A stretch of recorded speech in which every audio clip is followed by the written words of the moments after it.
السلام عليكم إخواني المشاهدين، أخواتي المشاهدات، في هذا الملخص الرائع الذي يدور بين الوداد البيضاوي المغربي ونهضة بركان، حيث توج بفوز الوداد البيضاوي وأصبح الآن في مجموعه 26 نقطة في المركز الأول مع 4 مقابلات ناقصة، وأيضا نهضة بركان 4 مقابلات ناقصة، لكنه ثبت في 18 نقطة متخلفا عن الوداد ب6 نقاط كاملة. إذن إخواني، حتى لا أطيل عليكم، نشاهد هذا الملخص. لا تنسوا الإعجاب بالفيديو والاشتراك في القناة، ونعود إليكم في آخر الفيديو. تركيز عالي انه يقدم المطلوب في هذه المباراه، خصوصا عدم ارتكاب الاخطاء، لان كل فريق سيسعى انه يستثمر الفرص والمحاولات تعطي الانطلاقه ديال هذه المباراه. كره طويله لبين فريق النهضه البركانيه، الرأسية ديال يوسف ماري، تدخل امين ابو الفتح، هذه فرصه ومحاوله تسديده، تدخل من جديد لامين ابو الفتح، انطلاق على مستوى الجنوب للاعب عماد الرياحي. ينتظر المسانده، كيمرر للخلف في اتجاه لاعب عبد الحق عسال. عبد الحق عسال هو اللي غياخذ المكان ديال هيثم منعوت على مستوى الجهه اليمنى. الرياحي من جديد فائده فريق النهضه البركانيه، تمرير على مستوى الجهه اليمنى، البحث عن امكانيه المراوغه. الرياحي كيرفع الكره دائما لفائده فريق النهضه بركان، ترجع الكره من جديد، تمرير داخل مستطيل العمليات، بول فالير باسين، البحث عن امكانيه التسديد، فرصه وللمرات فوق المرمى، فرصه محاوله بواسطه اللاعب جوزيف باكاسو داخل مستطيل العمليات، خروج الحارس انس زليتي، كانت فرصه ومحاوله لفائده فريق الوداد. يلعب لديجون الفرنسي ولعب الدوري الاماراتي ورفقه اتفاق السعودي، كذلك بفريق بلاتيا سبور التركي. تمريره خاطئه من انس زليتي خارج ارضيه الملعب، وشرط فائده فريق الوداد. انس زليتي اللي كان حقق القاب كثيره مع فريق الرجاء. محمد امين بن هاشم يبحث عن انتصار الثامن في الوقت اللي تعادلين وبدون هزيمه فريق الوداد. اخر مباراة كان انتصار امام فريق اولمبيك تشيرا 5-0. امامنا في الصورة معين الشعباني المدرب التونسي. هذه كرة يوسف ماري، حكيم زياش، تدخل الحكم المساعد، رفع الراية، خطأ لفائدة فريق الوداد. الكرة ثابتة، هذا يحاول فريق الوداد ان يستثمر على نحو جيد الادوار الهجومية اللي يمكن يقدمها المساوي. ثابتة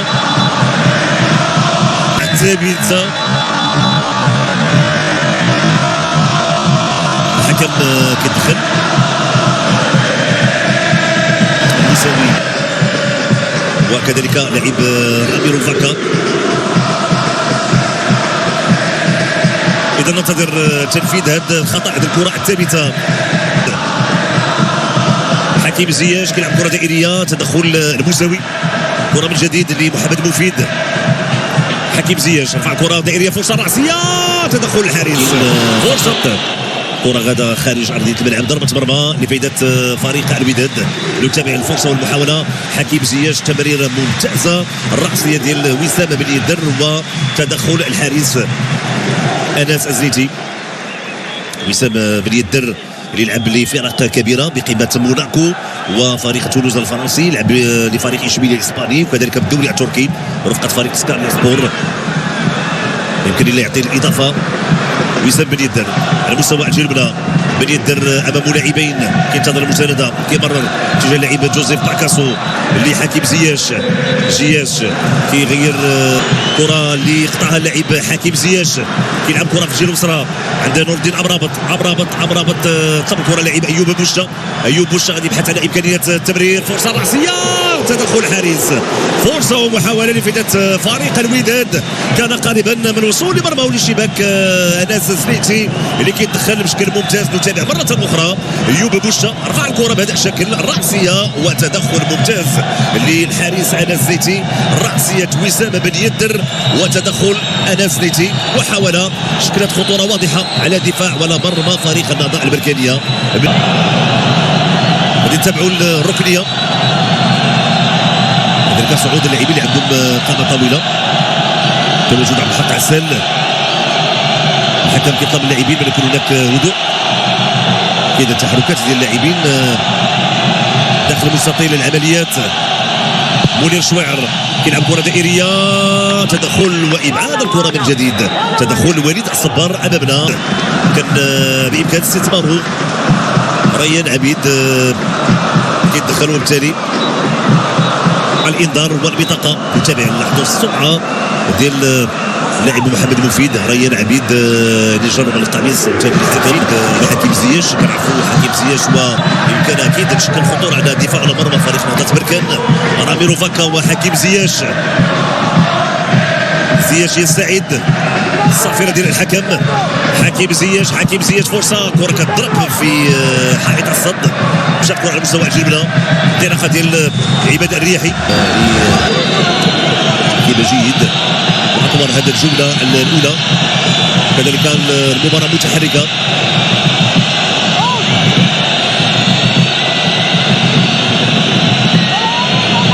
نتابع هذا التنافس القوي بين اللاعبين. انس زنيتي يدخل الهجوم علي محمدي كحارس احتياطي بالنسبه لفريق الوداد. انس زنيتي فقط عند وليد الصبار. هذه محاولة لفائدة فريق الوداد بواسطة لاعب جوزيف. فرصة وتدخل أنس زنيتي كيبعد الكرة. كانت فرصة ومحاولة بواسطة حكيم زياش في وقت تم استرجاع الكرة. منير شويعر مرتد هجومي من فريق النهضة البركانية. تدخل ممتاز ديال أمين أبو الفتح. نور الدين أمرابط الانطلاقة ديال نور الدين أمرابط على مستوى الجهة اليسرى. نور الدين أمرابط كيغير اتجاه الكرة عند حكيم زياش، ولا الانطلاقة ديال محمد مفيد. خدا الكرة محمد مفيد داخل مستطيل العمليات، تعيد الكرة لحكيم زياش يسدد لكن الكرة مشات فوق المرمى. فرصة تضيع على فريق من جديد. الكرة كتمشي بعد انطلاقة ديال نور الدين أمرابط. باكازو هنا التمريرة في اتجاه لاعب حكيم زياش، ولكن خروج موفق لأناس زنيتي في المكان والتوقيت المناسبين. تغيير مهم جدا، أي خطأ فأكيد حكيم زياش. ضربة مرمى انس زنيتي كيلعب الكره طويله. راسي ديال امين ابو الفتح. راميرو فاكا عند اللاعب حمزه النوري كيمرر بحث على اللاعب جوزيف باكاسو بانكا. تدخل الدفاع وليد الصبار. كل الكرات تمر عبر رجل ديال حكيم زياش. هذه فرصه محاوله تمريره، لكن كان تدخل ديال المدافع التونسي اسامه حدادي. الكره طويله بول فالير باسين. حكم كان خطا لفائده المهاجم حسين صلاح مصدق في الكره الاخيره. امامنا بول فالير باسين كما قلت بانه كيحاول يخرج من الرقابه اللي مضروب عليه من طرف المدافعين حتى لو يلقى مساحات وممرات. هنا تدخل ديال صلاح المستوى دائما على مستوى الدفاع. محمد مفيد لحكيم زياش. انطلاقه ديال حكيم زياش كيمرر بحث على اللاعب جوزيف باكاسو بانكا. تدخل الدفاع وليد الصبار. كل الكرات تمر عبر رجل ديال حكيم زياش. هذه فرصه محاوله تمريره، لكن كان تدخل ديال المدافع التونسي اسامه حدادي. كما قلت بانه كيحاول يخرج من الرقابه اللي مضروب عليه من طرف المدافعين حتى لو يلقى مساحات وممرات. هذا التسجيل كان في المكان المناسب. عماد الرياحي تمت المحاوله، فرصه تسديده لكن مشات فوق المرمى. زين الدين مشاش.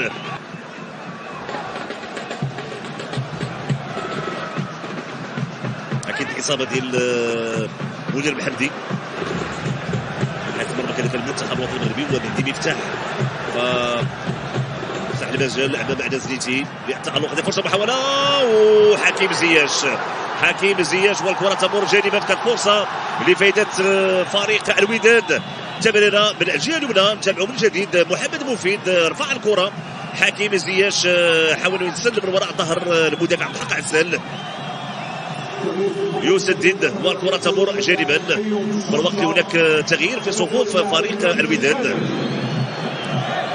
خروج ايوب بوشا. حكيم زياش لمحمد مفيد المراوغه بحث عن امكانيه الدخول داخل مستطيل العمليات، لكن العوده ديال منير شويعر هو اللي استرجع الكره. كيمرر اتجاه لاعب زين الدين مشاش. تدخل الدفاع ديال فريق الوداد جوزيف باكاسو. من جديد صلاح مصدق حاول تغيير اتجاه الكره على مستوى الجهه اليسرى. الحكم الجديد ايوب خيري. ترجع الكره للحارس انس زنيتي. كره طويله بول فالير باسين. الحكم كان خطا لفداء بول فالير.